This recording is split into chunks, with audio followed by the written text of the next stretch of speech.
Digital and our interview with Friedemann Friese. For the starters, my name is Juho Liokkoi. Some of you might know me from Instagram. I have been doing some posts about board game stuff, board game related stuff there with the name Keltainen Nappula, which comes from which in English means like the yellow meeple. So it comes from the Finnish. Well, from myself, it comes because I'm a colorblind, and the yellow color is the only one I can see well, and I always use yellow color. But that's about me. We are not here to hear about me. You are here to hear about Friedemann Friese. So Friedemann Friese, you are here with us all the way from Germany. Hello. Hello. How has your day been? Oh, my day was very good. We just made some Christmas cookies with the kids. So okay, is it like gingerbread cookies? Yeah, or something? something like stars and mushroom and whatever. Yeah. Is Christmas a big thing for you? It happens, and the kids are waiting for it, so it has to be. Yeah. How many kids do you have? 2 kids. 2 kids. Okay. Yeah. How old are they? They are 10 and 13. Okay. So they are a bit older already. So they are not adult yet, but they are still okay. Yeah, cool. It's in between. Yeah. And of course, Christmas time is Christmas time, and yeah. I think we all have some kind of special connection to Christmas. We all, even as adults, I think. Yeah. But for the audience, so you can always write some questions to the chat. We are trying to do it so that we will have this interview for like 40 to 45 minutes, and then we will try and have some time for your questions. So whenever a question comes to your mind, you can write it down onto the chat, and I'll try my best and take them from there towards the end of the interview. But we will start with some general questions or general talk about board games. But before that, I heard, Friedemann, that you had been to Finland once before, like physically. What was the situation? It was RoboCon 2010. Okay. In Espoo. Okay. And what kind of memories do you have from that visit to Finland? Very good memories. Very good memories because the RoboCon is a special con where they try to get their special guests relaxed. So they drove me around the town. I got some sightseeing and and it was very comfortable. And whenever I'm hungry, they drove me to some place for eating, and so it was very I felt very welcome. So and it was very good. And of course we drank a lot and went to the sauna and so whatever. It was part of it. And I was DJing for an hour there because they do have a live whatever role-playing DJ disco disco LARPing. Oh. Disco LARP. Okay, so were you playing as a DJ? Like, do you mean? It was. Cool. That's cool. Yeah, I read somewhere that you are also like professional DJ. So I did that. I'm not that good in that anymore because with the kids there. Of course, I had to focus on my profession as a game designer and publisher. So. Oh yeah, sure. So, but you said something that they tried to make you relaxed. I hope you are now relaxed. I saw you had a beer with you there somewhere or something. Yeah, so that's one. I only have mineral water, so that's my way to relax myself. But we are so delighted to have you here today. And we went back in time to like 13 years ago to RoboCon 2010, but I want to take a look even further back in time. And my first question is like, what's the earliest memory you have of playing board games? Can you recall the first time you were playing board games? Oh, I don't think that I can really know when it was. Yeah. it was part of our family's activities to play games. Yeah. So I think we played some. I played the old Schnipp Schnapp, which is a pattern picture recognition, like whatever, Tutti Frutti Halligalli or something like that. Yeah. We have to shout for matching cards. It's an old one. Of course, I think we played Memory and some stuff I still have is Schaugenau from Ravensburger, where you have to. It is more an activity than a game, where you have to puzzle and you have to match pictures with very little differences, and then you have 9 of them, or 4 times 4, 16. I don't know. I cannot really remember. And then you have a foil to put it on to check if you're right. So it was not really a game, but in our family we played Mahjong as well, and some things. Yeah. But there were lots of names and even games that doesn't say anything to me. But it sounds like that the games have been a part of your life or from your childhood on. So of course. So is that the reason why you became, or how did you become interested in designing board games? Was it something that just slowly grew on you, or was it something that you decided, now I want to do something of my own? Or what was the process between you and your family playing board games till the moment that you decided, now I want to do my own game? It was slow growth as well as a point where I think, now I want to. It was just like, first of all, of course I played Monopoly and Risk, and then I made new boards for Risk or for Railway Rails, which is Dampfrost in German. I made new maps for that. So it started with these changing games with new boards, new cards, new challenges. And then my part of my family, my cousins lived in Göttingen that day, and Göttingen is it's the authors meeting every year. So the city itself, there were some good game stores, and I found out that there's more than Monopoly and Risk in world gaming. And then I designed some tiny little games for with my cousin, and then I don't know, it has to be 84 or 86. I started in the Easter holidays that now I want to design a game, and I did that, but it was not that good. But later on, I took some parts of that for the Fische Fluppen Frikadellen game. So Okay, so you said that you designed something like, or you decided somewhere in 1986 or something that you designed your first game. Was it something that was published also, or was it only published in Germany, or was it something that was like that you designed it and you played it with your friends, but it wasn't like published publicly? No, I did not. There were nothing published before I did started my own company in 92. In 92, I started with these games and published my games by myself. And these were the first published games I made. The other games are somewhere. So I lost some of them, and I don't know. I don't know if they were any good or not, because they're not there anymore.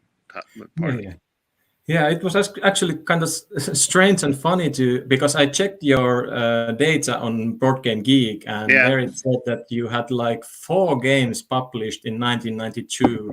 There was Raus aus dem Schneckenhaus, Landlord Dimension, and Dino-Rennen. So Dino-Rennen is kind of strange, because this is just a game I made together with a friend of mine, and he has the only copy in the world ever. So this was not really doesn't call it published. But there's only one copy of that. It's just like, and it has information about it on Board Game. I know. Has your friend put the information there? Cool. He made this thing. This is somewhere there. But it's the other three were really published, and the Raus aus dem Schneckenhaus was just like it was a small sprint run with 200, and it is a family game, which is kind of luck-based and with card movement. And it was not so well produced, so it was absolutely not useful as a product. Okay. The Dimension is still a good game, I think. It just was 200 games, and I still play it, sometimes. Yeah. Every 5 years. So not but Yeah.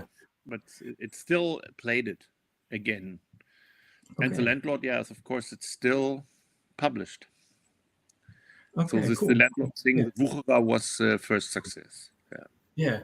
And you mentioned that you started publishing, but before that you you made your own company. So Zweieth Spiele. Yeah. So what was the reason or was there some sort of reason that led you to like create your own company first and then publish some board games, or what are the steps there? I think from my now view on that is, first of all, I do not like to wait.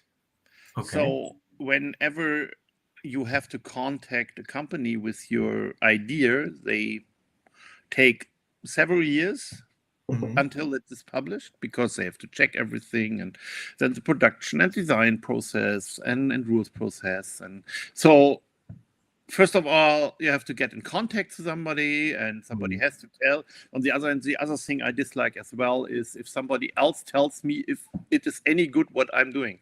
So this is, you have to accept, if you go to a company, then they tell you that you did something good or bad. And okay, it happens because I publish my games, and then I know that the gamers decide, thumbs up or down. It happens, but I can do whatever I like to do, and nobody will change anything what I do not want to change, have changed. So it was the way to do it, the only way I can think of. By myself. Okay, so you are like, you want to have it all in your own hands so that you can choose the stuff that comes to your game. Yeah. Well, actually, now that you mentioned that, so how is it with I think we all know that you love the color green, and you are famous for you having like kind of strange themes in your games. Yeah. There are lots of different themes. There are like a game that you are in which players are collecting strange fruits, and then there is a game about money laundering, and even a game about slots having a vacation, and so on and so forth. So what's the process when you start designing a new game? So do you start with the team or with the mechanics, or how do you start that process? It's different. It's very difficult to tell, but both ways happen. Sometimes I do have a theme and think, oh, I want to have a game with that, or I do have a mechanic or a mechanism. It's different. But sometimes, and this is the most powerful thing when it happens, is if both come together in the same time. So I look at the theme and find, there's this mechanic that works well with the theme, or otherwise, this mechanic sounds cool. With this theme, it is a theme that fits to this mechanic. So fine, I can work on it, and this gives me the most energy on doing and push things forward. Okay, so it depends on the situation. And you mentioned that you have like the most or the best situation is that both the mechanisms and the team come at the same time. So has this happened to you? What game has had that? There are things like starting with Power Grid was. I was thinking of Empire-like crayoning rail games. I was thinking of, this is always rail gaming. This is always trains, and I like rail games. I like train games. Not that problem. But I was thinking, can I imagine something different with crayoning, with drawing lines on the board? This is not rail. And then energy lines, power lines was there, and then the game started to happen. And in the first version, this was crayoning on the board, and in 2001 and 2004, we changed it without crayoning because a lot of people do not like the crayoning, and we found out it was not necessary. But funny enough, it was the start of the game with Ukrainian, and we cut it out in the end. But this happens as well with creative processes, that you sometimes cut in the end the first idea. This is very strange. Yeah. This is very It's strange. like, It happens. Some other creative person already told me that the same, that they have this weird thing that what they started with is no longer in their creative product.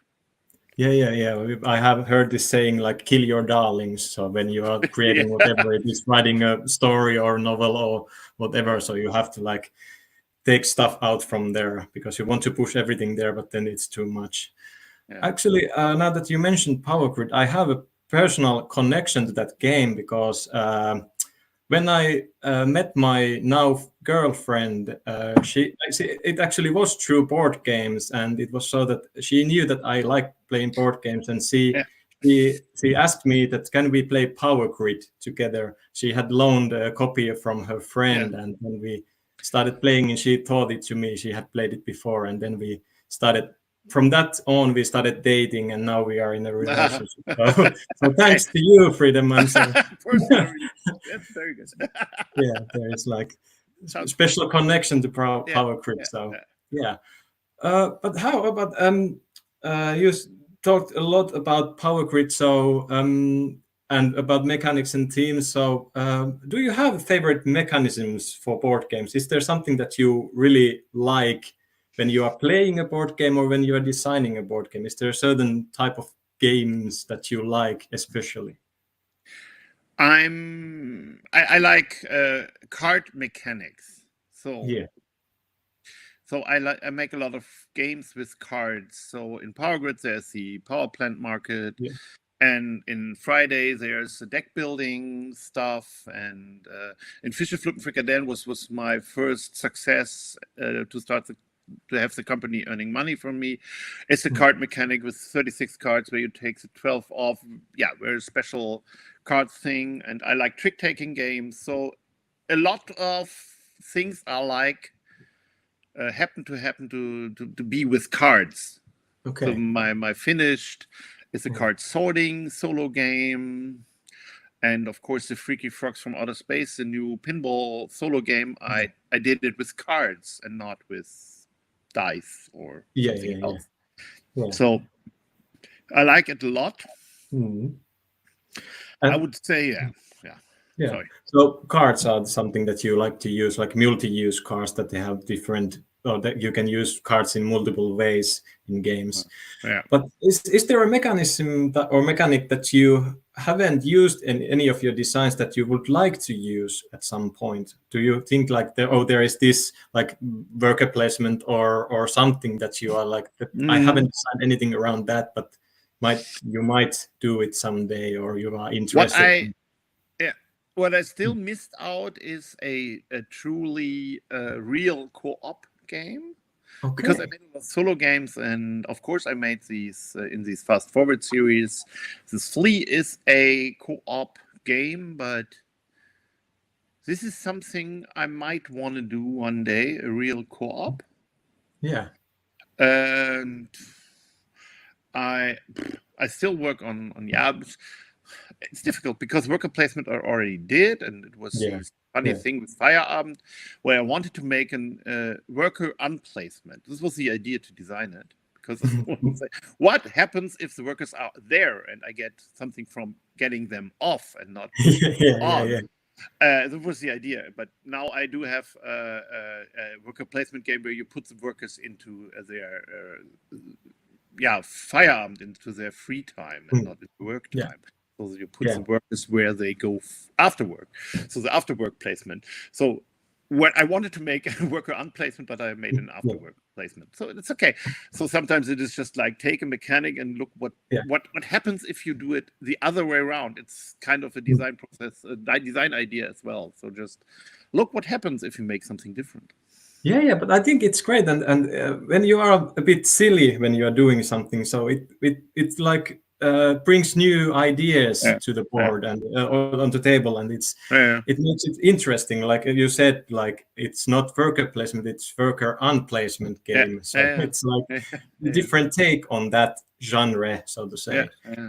But how does it go when you you mentioned like co-ops and so, and I checked that you have this year published this Freaky Frogs from Outer Space, and then Yeah. there was also an expansion for what was that? Fayum. Yeah. So how's it go?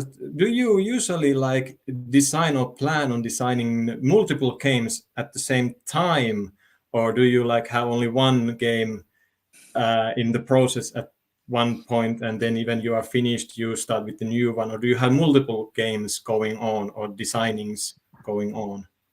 As I started, I was completely alone in my own company, and I had only some graphic artists to do stuff for me. And I was very focused on one game a year, and it was not possible to make more than one. By now, I work with Henning, who's doing the design process and proofreading and contact to foreign companies, something like that. So now there is some point in designing where I say, okay, I'm done. So I give it for him to develop it. Okay. So I'm out of it. So kind of. Then there is some development ping pong. So it's just like, okay, I made some changes. I said, yeah. But this does not it is not so time intensive, so I can start design another game. So therefore, it is now possible to design more than one game a year, because of course, yes, I'm focused on one game, and sometimes it is that Henning says, "Oh, you have to work on that," but I'm working on that right now, so it's like you have to wait. But I cannot wait. We have this production. I said yes, but first of all, I have to make this board, and whatever. So it's like It's these artist problems. So I'm sometimes so much in the thing that I cannot, that I do not answer mails and something like that. So. But okay, so you mentioned that nowadays you have like you do or you design a game until a certain point, and then you give it to forgot the name, but to the other person. So when do you know what is the right time to give the game or the design of a game to him? Like, is there a certain does it differ from game to game, or is it always like that you do something and then you know that okay, now it goes to the other person, or how does it go? Yeah, it's more. I cannot really tell. Sometimes it's just the time. Sometimes it is just when we say okay, when Henning says okay, if we want to produce it this year, then I have to see it right now. I said yes, okay. But on the other hand, there are some strange things. Sometimes I said it is the moment when I win my prototype. Because then the game is ready. Because if I do not win, the first time I'm not always winning my prototypes, because I try things and I try bad strategies or extreme strategies, something like that. But if the game is done, then there's no need for testing anymore. So then it starts to play the game, and then it's the point where I'm very good at it because I played it the whole time for whatever last time. And so I'm that good that I normally always win then, and then I say it's done, because it is just and on the other hand it feels like a bit okay, I'm done with that, because I'm not interested in this game right now anymore, because it's done. It's just okay. That's an interesting point of view. So when you're playtesting your game, so do you go to conventions and test it there, or do you have a certain group that you use, or do you have like playtester through your company that you use when you are playtesting, or is it family, or it is all I can get? No, it's just like I do have 2 game nights a week. Then there are irregular game weekends I join. Of course, I need a trusted gamers, because I don't want to hear it somewhere in the internet, or have photos on Board Game Geek from my testing process. So I try to find people that are silent about it, what they've seen there. So this isn't, therefore the big conventions would be not the point where I would do that, because with random people I have never seen before, I cannot really trust that they will be not making any photos. And so it's not a big deal if the photo will show up, but it is like, if I'm in a design process and somebody played it, an early prototype, and then when maybe there's already a BGG entry, and then they make a bad rating there because the prototype was bad. They're saying, yes, people, this game is not ready. And if it was bad, I was feeling it, I will change it for better. And so you can trust me that if it is bad, you will never play this. The game will not be the same again. So when you rate it badly, it is stupid, because you rated a game that will never be published that way because it was bad. So it's just don't rate a game which is a prototype, because you cannot rate it. It's just not the finished product. So am I hearing that you are saying that the board games are too eager to do those ratings on BGG, and so I've been wondering that, because sometimes there is like that there is like information about the new game that will be published in 2025, and already there are ratings on BGG. Like how can somebody rate a game that doesn't even exist yet? So if you said that you have like twice a week a game night, and when you are in a process you are playing your prototype of the game a lot, but do you have time to play other designers' games, like, or do you even play other games other than yours? There are some games I guess so yes, I do, and in average I play one new game a day. So this is a lot. So, but the problem is I do not have the time to play old games anymore. This is kind of sad. So, because I have to play my prototypes, I want to get to know new games, and and there are games I play more than once, because I say, this last game night we had this, and you have not seen it, so I want to show it to you because we liked it. But from these around 400 new games a year, that's a lot. There is 300 not good. So it's just like, this is a problem, or not what I like. Not good would be wrong. So it's just, I think it is 75% of the new games I get rid of, or they will not join. They will not stay in the collection. They won't be there behind you. So. But what kind of games do you like then? Now, you mentioned that most of the games you try, you don't like them. But what are the games that you have liked and have stayed in your collection or on the shelf? Just to mention some of them. You don't want to have titles, okay? No, it's not a must to hear titles. And just like what kind of, if you want to name some games, or just in general tell what kind of games. Sometimes it is these games where just one new mechanic makes one game. So it is like Trio, which is the Japanese Nana game, which is called Trio from Cocktail Games now, which is a very simple. What it is some kind of memory involved, but it's something that plays on your guts. But on the other hand, I like some kind of deduction game. So I played Almost Innocent. I liked it a lot with 2 players, not so much with 3 players. And I got very new. I got the Search for the Lost Species, which is the new version for the Search for the Planet X, which I liked before. There are some things. I just played the Trailblazers, but only solo, which is a game which plays up to 8 players, and I think it is very uninteractive. So it is very good as a solo game, and I fear to put it on the table, because I had the same with Footprints.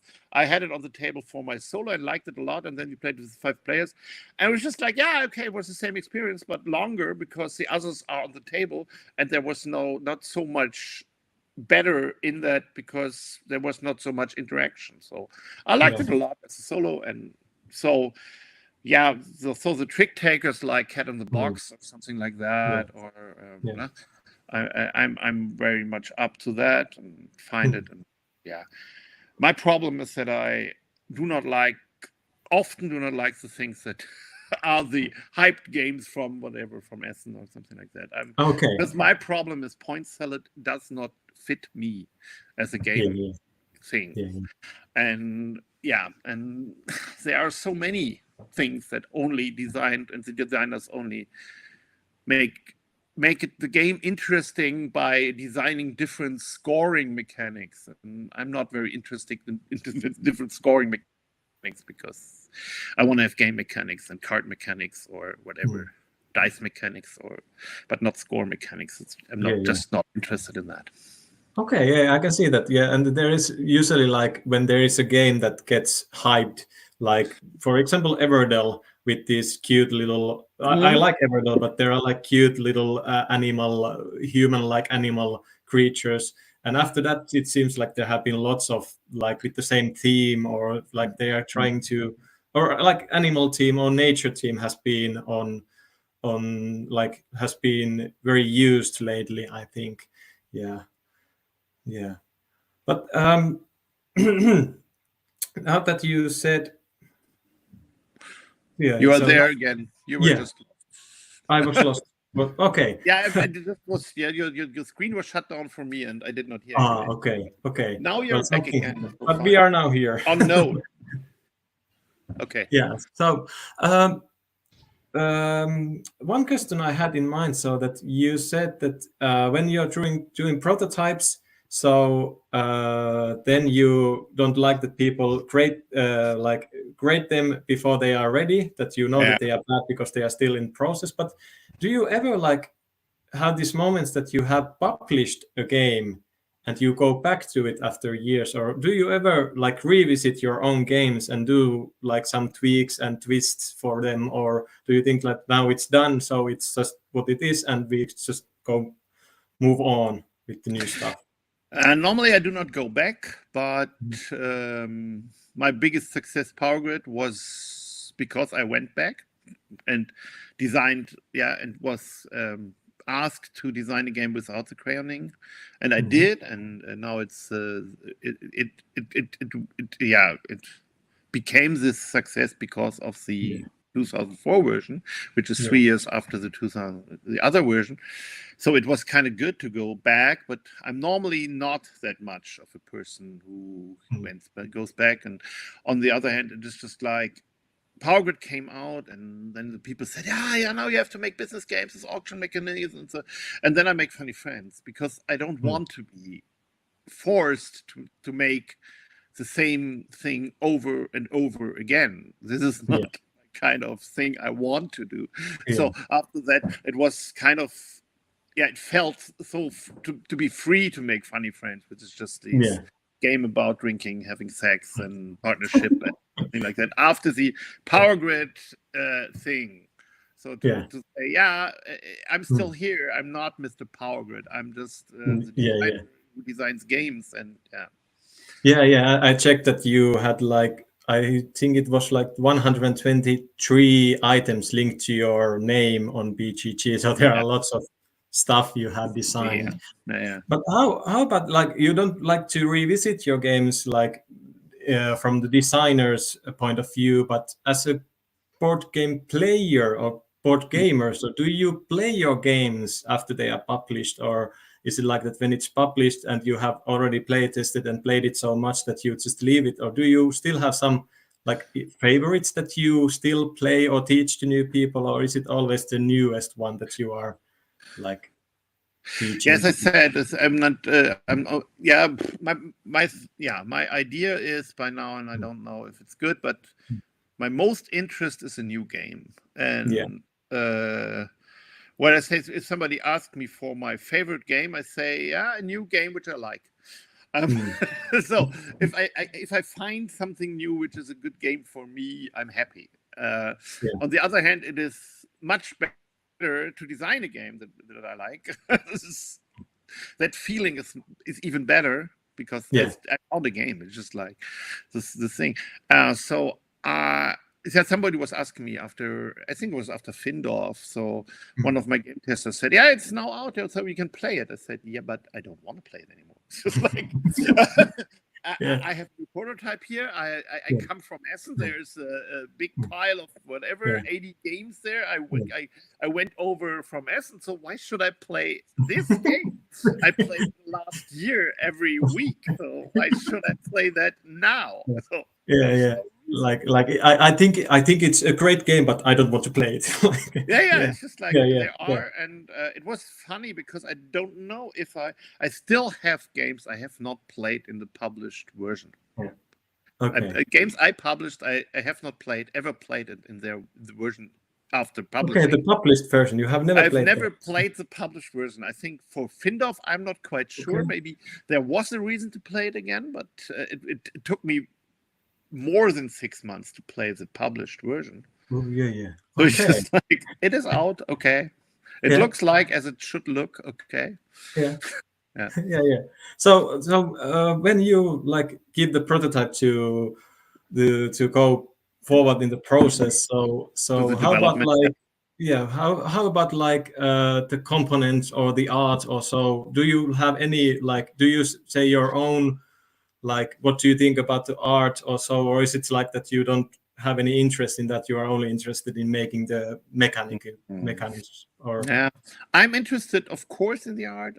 But on the other hand, as I told you, I'm an I feel like an artist for my work, and I don't want the people to talk too much into my work. So I feel I should not talk too much in the work of the other artist, which is the graphic artist.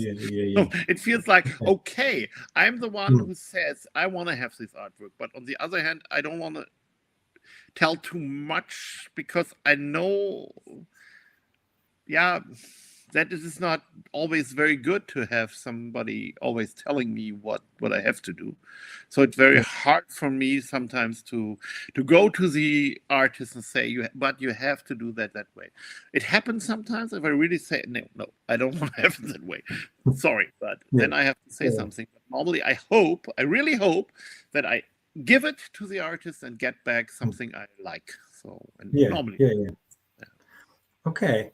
Cool. That's it's always interesting to hear like how people create and design games and what's their like, how do they look at their own productions. But we have now discussed about productions that have been published earlier, and I mentioned a bit some time ago this, or you mentioned also this Freaky Frogs from Outer Space, which is published this year. So do you want to tell a little bit about that game? What it's about and what happens in the game? It's the like short version. It was kind of a design challenge for me. It was just like I had the idea of making a pinball game that feels like a pinball machine. Okay. It was the first idea, and I had these. Flippermania is called in German, 4K flipper pinball machine, I think, something like that, which is a roll and ride with the pinball theme. And I got it because I wanted to know what they made with that, and I really looked forward for a pinball experience with a game. And then I played the game, and I found a good working roll and ride game, which is with the theme of pinball, but does not feel like playing a pinball, because in this game if you're out of flippers, you cross them out, then the ball goes out and you cannot save him anymore, this does not happen in pinball. In pinball you always feel that you have a chance to do something, and if the ball is lost, then it is maybe you're unlucky or something happens, but it is not that you crossed out the third flipper and you can use it. You not use them anymore. It's just like no. This is not a pinball theme. And then I wanted to make a game, then of course a card game where you can theoretically play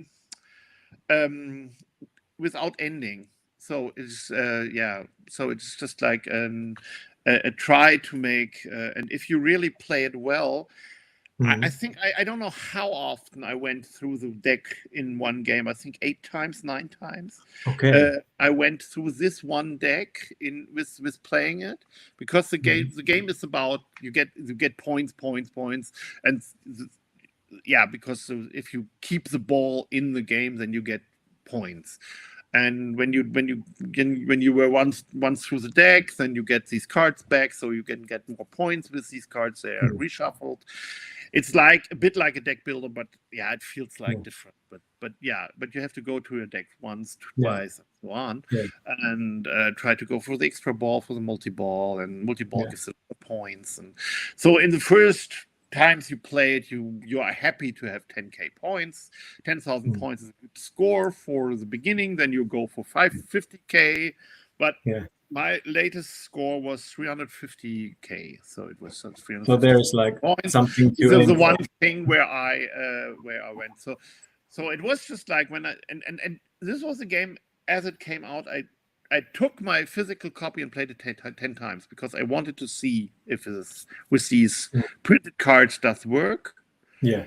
And I played it that often because the first game I played was 100,000, something like that. And the next 5 games, or 4, I don't remember exactly, was under 10,000. I was so bad luck, so whatever. I said, what happened here? And therefore I designed it, because I want to have these pinball feeling. And if you ever played a pinball, then you have sometimes these magic hands, where you get points and points and points and points, and everything you try to hit, you hit it. And then you put in coins and coins and coins, and you get nothing. So we just, what happened? And I want to make a game that is that way, and therefore it can only be a solo game, because it is so unfair and so lucky in kind of ways that, if it's bad luck, then you lost the 3 balls and you start over. It's solo. Why not?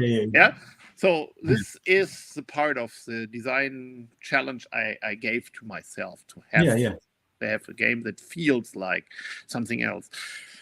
Sometimes I think, sometimes I make challenges to make things that feel like other things. I may want to make a game that feels like a book, or I want to make a game that, sometimes I think I should make games that feel like games.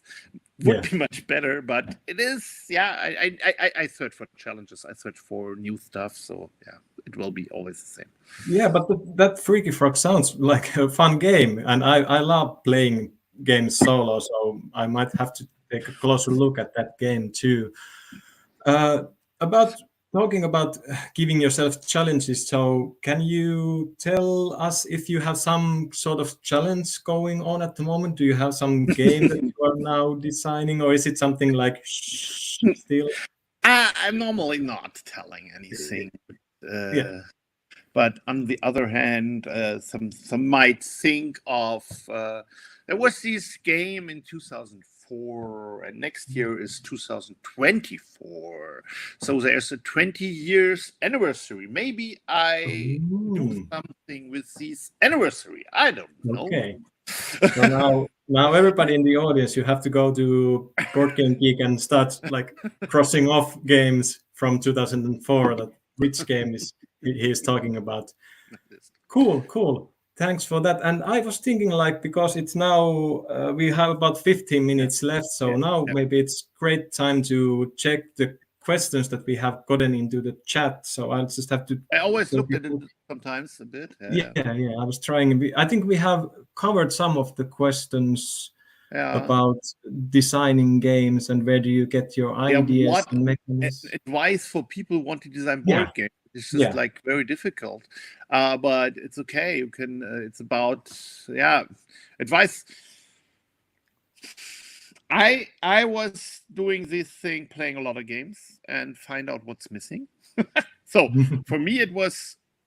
I always think it is not that I dislike it a bit, that I do not like the games a lot of people other like, but on the other hand, it gives me the idea to make something different, because I do not like what's on the market. But on the other hand, I started with copying. So start copying. Just make your whatever Power Grid, Wingspan, Terraforming Mars, whatever. I don't know, make a wingspan with flying dragons, or make a power grid with I don't know what lines you can do, or something like that. So it's a start, and maybe it's not a game that you can publish because it's too near to the original, but it gives you an idea. And on the other hand, this is a very important advice. I remember it, I gave it once. It is whenever you create something in a game-wise thing, then you get more out of it than the parts that are, because it is a working thing, and you get something you did not put into it. And it always happens. And don't get too much in love with that, because it happens, and it's not your fault.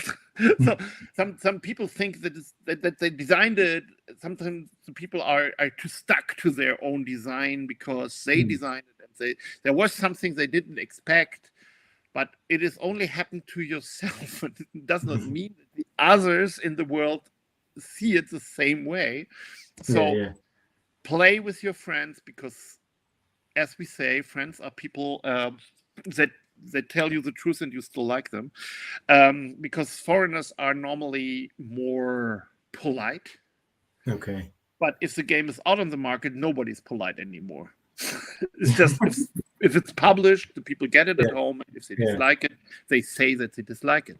But if you play with people you do not really know, they are too polite, and my friends were too polite in the beginning, but after publishing or designing a lot of games, then they got more and more trustful, because they say, hey, you can do it better, something like that.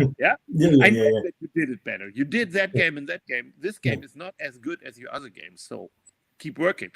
And this is very important to me, that the people say the truth about it. Yeah, well, those are some great advices, and I can see that happening, that even with friends, it can be in the beginning, it can be that they are a bit shy to tell what they really think about the game, but with time going on, so they maybe have more courage to say, like, that this game sucks, or whatever the situation is. Yeah.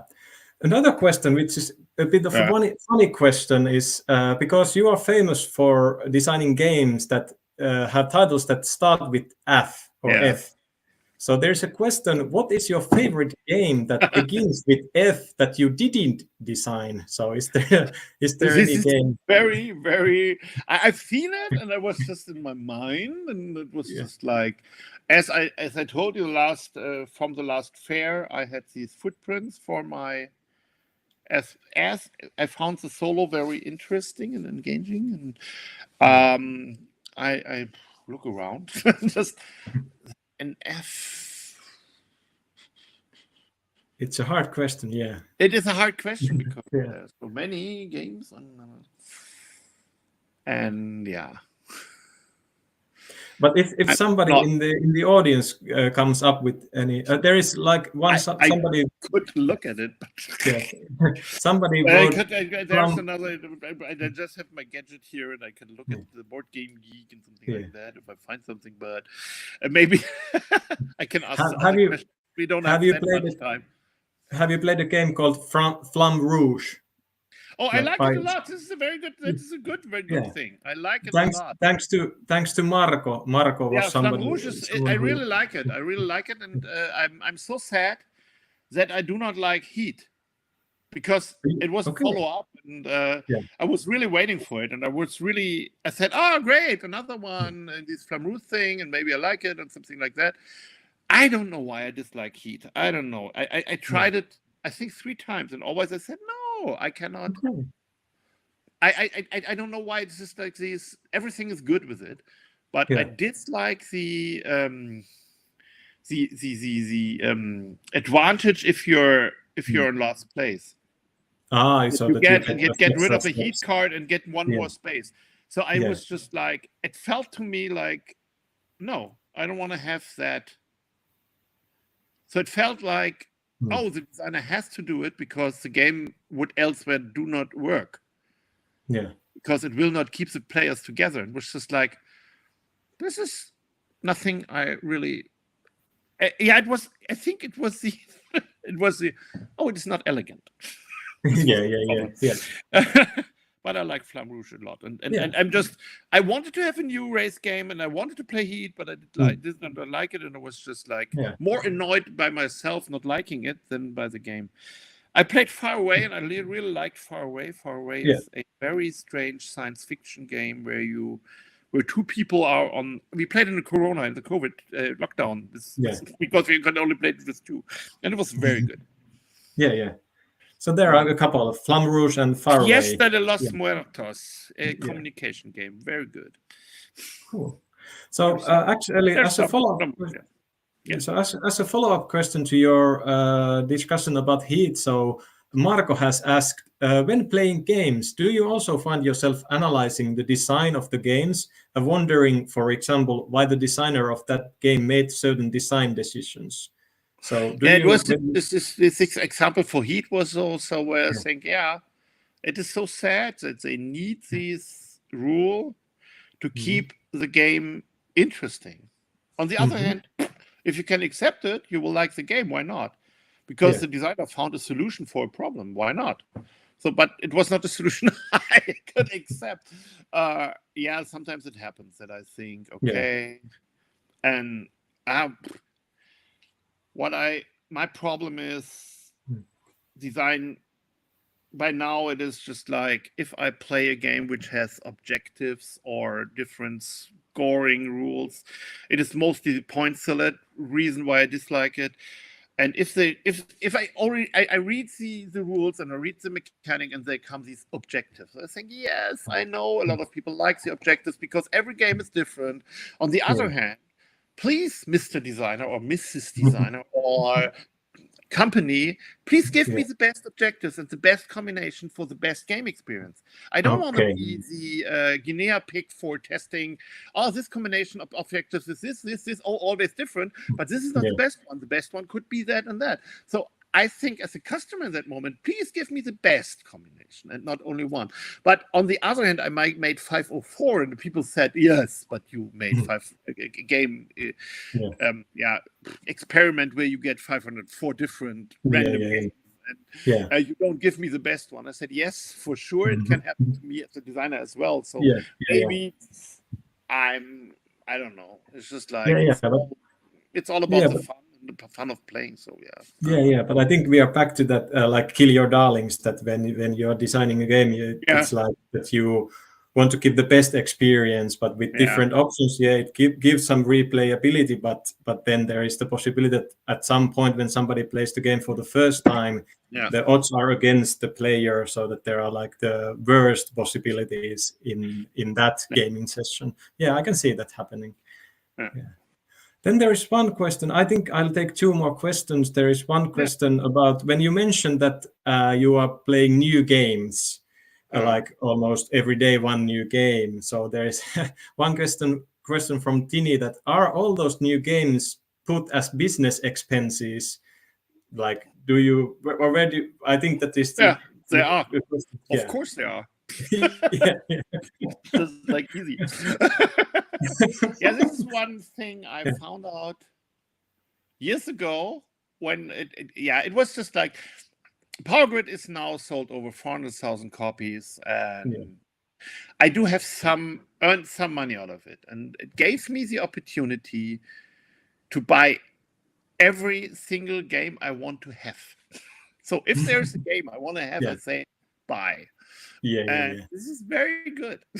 So it is just like, on the other hand, it is, there are sometimes piles of unplayed games, and I ordered too many, and by now I'm kind of done with that. It's just like I don't want to order them all anymore because they're normally. By now I do more research beforehand because I had so many bad games on the table, and then I found out, okay, I can give games away without playing it. Because if I have 10 years, a game 10 years here without playing it, then I will play it. Never. And there are so many games nowadays that get published every year. So there are like, I don't know, hundreds or thousands of games that get published every year. So there is lots of bad and good games that are like mediocre. So then I thought that the last question might is good, and it comes from Tommy. Like, what's your favorite green component from a game? Yeah, this is very difficult because Yeah. normally it's just the on the the other way around is if green is not a player color, I'm kind of disappointed with the game. This is the first thing I can tell. The favorite green component. Yeah. Tommy answered or sent the message. I think I have one guy here.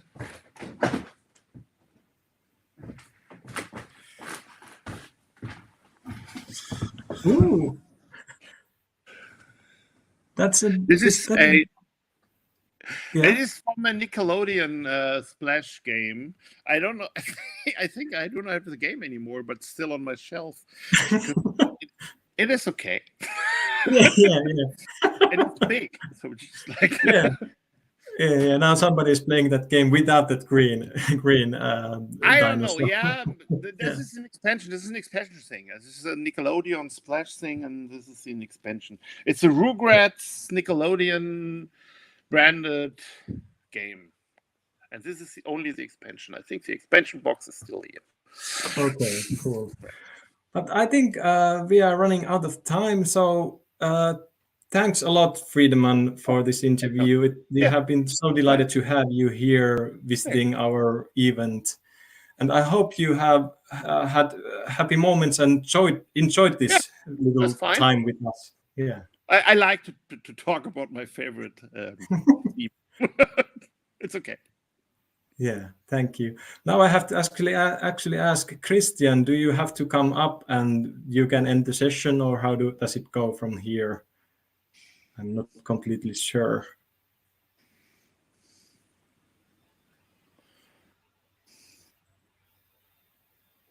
Let's see what happens. But yeah, I also love talking about board games. But Arto sent a message that he'll end the session. So there's an last thing. I'll end it. yeah. Everything. Yes, okay. Whatever. Yeah. So it was nice to get to know you. It was fun. Okay, great. Okay. Bye. Thanks.